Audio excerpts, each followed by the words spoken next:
Hi, I'm Donald McIntyre, Senior Editor at the ETC Cooperative.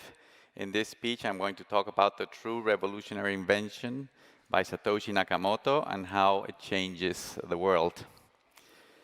All the components of Bitcoin already existed. Peer-to-peer networks, the concept of hard money, triple entry accounting, replicated databases, BitGold, B-money, the concept of trust minimization, all already existed. What didn't exist was the brilliant idea that the proof-of-work hash not only could be used to create the analogy of gold on the internet, but that the information of the proof-of-work itself could be a focal point for all the nodes of the network globally to be on the same exact state of the database, all at the same time in their complete isolation without the need to consult with any other source or authority. This was the key to decentralization and the magnitude of proof of work. So how does proof of work work? A subgroup of the nodes of a proof of work blockchain called miners gather transactions in batches, add to them a timestamp, the hash of the previous block, and the random iterating number called a nonce, and create a new cryptographic hash for the new block. After this, they immediately check if the hash hit a specific target that the protocol determined. If it didn't hit the target, then the miners change the random iterating number and try again. If they didn't hit the target again, then they try again and again and again until one of the miners hits the target and wins the round. They may do this trillions of times per second, and this is what uses so much electricity. This economic model has been working in Bitcoin with a 99% plus uptime since 2009, in ETC since 2014, and in LiteCoin since 2011. It is a secure and complete method that just works. And what is the mining difficulty adjustment? The difficulty adjustment basically controls the timing of the supply of coins as it enlarges or reduces the target to find the cryptographic hash by miners, so that blocks can be created more or less constantly at the stipulated time intervals, even if the miners increase or decrease hash rate due to market conditions. So what are the revolutionary benefits of proof of work? One, proof of work enables consensus between all computers in the network, because the only block that will be accepted as the latest block by all nodes in the network will be the one that has all the work done. Alternative blocks that don't have the work done will always be rejected. Two, proof of work provides a focal point for entry, exit, and re-entry to the network, as the same information of the proof of work may be used by any new entrant or any machine that leaves and wants to enter again to know which is the correct chain of blocks to join. Three, proof of work provides protection of all the history of transactions, because for any transaction that has been included in a block to be reversed, the same amount of work that was done for its inclusion must be done all over again, including all the blocks that were added after.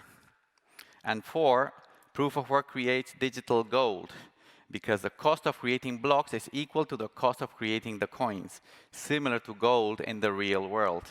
These four benefits together form the most decentralized, trust-minimized, thus secure kind of network known to man. This is what is revolutionary.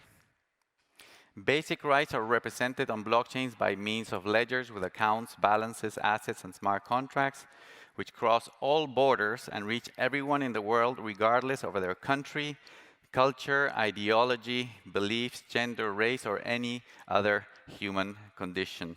Protecting those basic rights, sound blockchain principles such as trust minimization, immutability, censorship resistance, and permissionlessness must exist as norms within public blockchains to assure their integrity and continuity.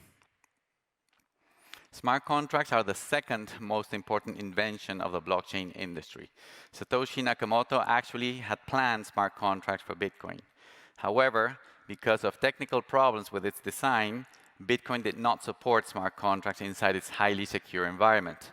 This is why Vitalik Buterin invented Ethereum Classic, which is the original Ethereum, to be a proof-of-work blockchain with digital gold and that it could be programmable. Hence, ETC is Bitcoin's philosophy with Ethereum's technology. In other words, the best of both worlds. Ethereum actually proved that the proof-of-work fee model will work. This is an email I sent to Vitalik Buterin on September 18, 2020. What I was referring to was that the block size limit, with its scarce space and low transaction count, was generating fees that were higher than the block rewards for miners. In the previous day, the fees paid to miners were $17 million, and the block rewards were $5.14 million. This was proof that fees would finance security in the future of proof-of-work blockchains. ETC and Ethereum could complement each other because proof-of-stake is an insecure, convoluted system prone to centralization. Ethereum could keep its execution layer, but use ETC as its consensus layer, or keep both its consensus and execution layers and anchor its state on ETC. ETC can serve as a checkpointing system to provide a global fork choice to all participating nodes worldwide and to prevent stakers from reversing and tampering with the chain. As the world realizes that proof-of-stake is a mirage, this kind of anchoring is inexorable in the whole staking segment. As proof-of-work blockchains are like operating systems, they will behave and be positioned as such. The big players will overwhelm the rest with their network effects. Given that the global operating system market on all devices has 3 or 4 very large players, we may deduce that the proof-of-work blockchain segment of the industry will have 3 or 4 major players as well, and the rest will likely be insignificant. As a simplification, we could say that the largest proof-of-work coin, which will likely be Bitcoin, will have around 50% market share in the segment. Then the second one, which will likely be ETC, a 25% share. Then the next one, probably LiteCoin, 12.5%. The fourth, perhaps Monero, 6.25%, and all the rest, the remaining 6.25%. These very large, unscalable, but very secure base layer blockchains will be the reserve currencies of the world and operating systems of the world, and serve as anchors for the whole industry. As a proof-of-work blockchain with smart contracts, ETC has a very valuable position because after the move by Ethereum to proof-of-stake, ETC became the largest proof-of-work programmable blockchain that is digital gold in the world. One of the main protection systems that proof-of-work has is that whenever rules or arbitrary change is introduced, any group of participants may choose not to follow those rules and split from the network. In proof-of-work networks, node operators may choose to change the mining algorithm, effectively firing miners if they aggressively misbehave. In proof-of-stake, the stakers are inside the ledger. Therefore, it is impossible to fire them, because when splitting from the chain, the stakers will be replicated in the split. Proof-of-work is the only signaling system that enables true decentralization. In this context, there are no arbiters or authorities that impose order. The factions must fight for their desired outcomes. Therefore, it is impossible to have civilized debates. All those who criticize toxicity are wrong. Toxicity and maximalism are actually rational choices and evolutionarily stable strategies in decentralized systems. Proof-of-work blockchain coins are community fiat tokens anchored on top of an objective base called BitGold. They are digital gold because, like gold, the money can only be created after a lot of work has been done. Because proof-of-stake eliminates the objective proof-of-work base, then they are left with just a community fiat token. This is why proof-of-work coins are digital gold and proof-of-stake are not. Speaking of digital gold, inspired by Nick Szabo's ideas, I propose to integrate BitGold into ETC. Ethereum Classic and the other proof-of-work blockchains already produce BitGold, which are the cryptographic hashes that seal the blocks. They are embedded inside the chain and never used for anything other than as a wall of defense. But they could be released to the public and become transferable if they were turned into NFTs and became tradable in decentralized exchanges. ETC is optimal for this transformation because it is programmable. Therefore, it supports NFTs, decentralized exchanges, and ERC20 tokens, which could be used to issue coins backed by Bitgold. In proof-of-work blockchains, more coin demand means higher prices, which means mining becomes more profitable, which means more hash power, which means more security, and more security means higher coin value. The social layer could agree on nefarious changes to the protocol. However, we had the DAO crisis in 2016 that we won because we split, and the Bitcoin block size war in 2017 that we also won. These cases show that if all were to agree on a change, it would likely be because it is a desired upgrade. But when there is controversy, coordination is so difficult that these threats are prevented. Proof of work is ungovernable.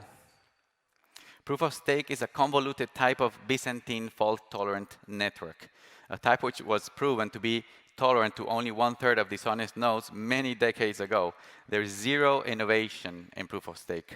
As I said before, proof of stake networks do not have an objective proof of work physical base. Therefore, they do not present a barrier to reverse past transactions. They have no work done to discern which is the correct block in each round. They have no fork choice and do not spend any energy to create the money, making them unsound forms of currency. Because proof of stake is decentralized, now the Ethereum community is reframing the decentralization narrative and replacing it with the term social consensus, which means that the community will decide when things are wrong and they will change them by social consensus or voting. This means they will do irregular state changes, modify account balances manually, delete dApps, censor bad actors, and things like that. Proof of work code is law, which is exactly the opposite. Where social consensus believes people are good, code is law believes that trusted third parties are precisely the problem we are trying to solve. Bitcoin's innovation enabled by proof of work is permissionlessness and sound internet money. ETC's innovation is to add programmability to permissionlessness and sound internet money, making applications unstoppable. With smart contracts inside Ethereum Classic, decentralized applications are much more secure than any type of application running on external systems, data centers, or cloud services. Security in proof-of-work blockchains means to depend the least possible on trusted third parties. Proof-of-work blockchains were invented to avoid the abuse of government, woke corporations, elites, and special interests. Soon, the threat of global government, digital passports, CBDCs, constant health emergencies, climate hysteria, as seen by the attacks on proof of work, and AI-powered techno-tyranny will tend to enslave us, and the only escape will be non-compliance. And non-compliance will only be possible through technologies such as proof-of-work blockchains. As I said in the previous slide, only proof-of-work blockchains will enable us to comply with the techno-tyranny that is coming. Staking has no geographic or technical friction, and slashing creates incentives to use the larger, more sophisticated staking pools. In proof of work, miners anywhere may connect to or disconnect whenever they wish, and electricity generation is distributed around the world, making mining decentralized. ETC is a unique combination of attributes because it is not only a proof of work blockchain and has a fixed monetary supply schedule, but also is programmable with smart contracts. This is a unique positioning for Ethereum Classic that has already made it the largest proof-of-work smart contracts blockchain in the world and the 6th largest proof-of-work blockchain overall. These three pillars make true the aspirations of code is law and unstoppability. There is a narrative in proof-of-stake circles that proof-of-stake is superior to proof-of-work because it offers deterministic finality. But proof-of-work offers only probabilistic finality. This is a naive argument because both proof-of-stake and proof-of-work are probabilistic. But the probability of reversing transactions in proof-of-stake is much higher than in proof-of-work. Proof-of-stake has no barrier to rewrite the ledger, But proof of work has an enormous physical barrier. Proof of work blockchain transactions are irreversible, not because the protocol has man-made rules prohibiting it, but because of the magnitude of the work that would be needed to do so. As ETC has a fixed supply cap of 210,700,000 ETC, and there are approximately 143 million already issued, then there are more or less 67,700,000 ETC still to be mined. This is an estimated value of $1 billion in revenues at current prices, of which about 50% will be paid to miners in the next 10 years. However, because of its continued growth and excellent position as programmable digital gold, mining revenues are likely to be significantly higher. Here are some important brands of ASICs and mining pools, and we invite you to start your journey mining ETC.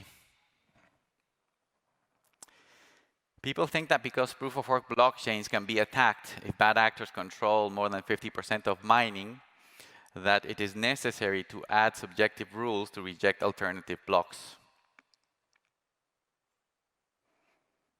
If this were done, the decision of which is the correct chain to follow would be put back in the hands of humans, just to prevent 51% attacks, which are very narrow attacks. Unlikely and potential victims have other ways of protecting themselves, such as waiting for more block confirmations when receiving coins. This is why proof-of-work blockchains must be attackable to be secure. After the invention of Bitcoin, people with no understanding started to falsely question the inefficiency and waste of energy of the proof-of-work consensus mechanism. The fallacy that proof-of-work is inefficient is debunked by two arguments. One, the high cost of producing the cryptographic stamp is precisely the whole point of the method. Without that work done, there would be no information available for participants worldwide to independently discern which is the correct block or chain. The true inefficiency is not proof of work. The inefficiency is caused by the rule of full replication of the database in all nodes globally, which requires smaller and slower blocks. Proof of stake and proof of authority have exactly the same inefficiency. The fallacy that proof of work wastes energy is debunked by four arguments. One, proof of work enables consensus between all computers globally with the highest security guarantees known to man. Two, proof of work provides a focal point for entry, exit, and re-entry to any participant in the world permissionlessly. Three, proof of work protects all the history of transactions of the ledger by forming a practically inviolable cryptographic wall. And four, proof of work creates hard money because the cost of creating the blocks is equal to the cost of creating the coins. All these benefits combined have unprecedented value for human action worldwide, which is hardly inefficiency or waste. Proof of work is good for humanity. Thank you very much.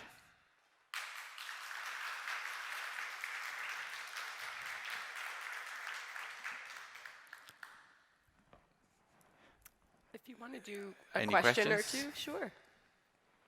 Anybody has a question? There's no questions. You did such a great job.